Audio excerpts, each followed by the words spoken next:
এ জাননে ওই বদন ওই পেকতে মজা হে দু পেকতে নিশা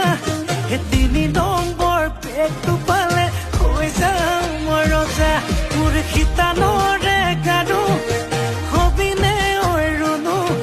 হেতুকে পালে নালাগে মোক আনচুনো মনো মোৰ যৌৱনৰে জিলাতে এটি সৰু ঘৰ খেৰ পথাৰে সাজিমে মই তোৰে লগতে ঐ দেহি পাহাৰ বগাই বগাই চেনি মাই কপ ফুল নানুংগৈ চেনি মাই খোপাতে দিবলৈ পুলি ঐ দেহি ভৈয়া